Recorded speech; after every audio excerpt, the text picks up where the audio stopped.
And it seems that Donald Trump is spoiling for a fight with Iran. But Iran is no pushover. It's a regional power of consequence in West Asia.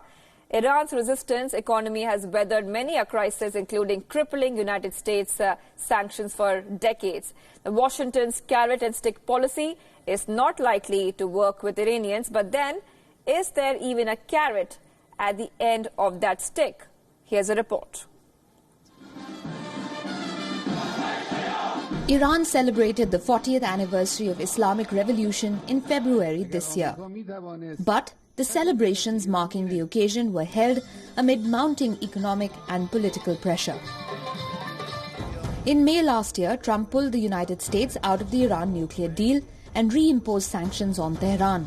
In a few moments, I will sign a presidential memorandum to begin reinstating U.S. nuclear sanctions on the Iranian regime. We will be instituting the highest level of economic sanction. Washington signaled that it will pursue a policy of maximum pressure against Iran. But the Iranian leadership used the occasion to remind the Iranian people of the country's resilience and resistance in the face of adversity, something which Iran has coped with over the last 4 decades. Iran's Foreign Minister Javad Zarif tweeted that, like Donald Trump's predecessors, the current president will learn that Iranians never submit to pressure. Zarif said in another tweet, quote, "As our people have shown 7 consecutive American presidents, we Iranians don't just persevere in the face of adversity, rather we seize on it as an opportunity to reinvent ourselves and to advance." End quote. Trump's actions have particularly put Zarif's boss, President Hassan Rouhani, in a spot of bother. It was Rouhani who signed the 2015 Iran nuclear deal with Trump's predecessor, Barack Obama. Trump's pulling the US out of the deal unilaterally leaves Rouhani, the moderate politician, vulnerable at home. That's not all. Rouhani signed off on the deal and agreed to nuclear curbs in return for lifting of sanctions, but Trump's decision to reimpose sanctions on Tehran has further queered the pitch for Rouhani. Now, Trump says that if Rouhani calls him, he could consider holding talks with Iran. What they should be doing is calling me up, sitting down, we can make a deal, a fair deal. But Washington's carrot and stick policy, if one can call it that, is not likely to cut ice with the Iranian leadership. For one, Iran has over the decades developed a healthy skepticism for American policy.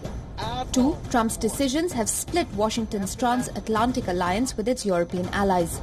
Germany, France and the United Kingdom and the European Union want to persist with the Iran nuclear deal.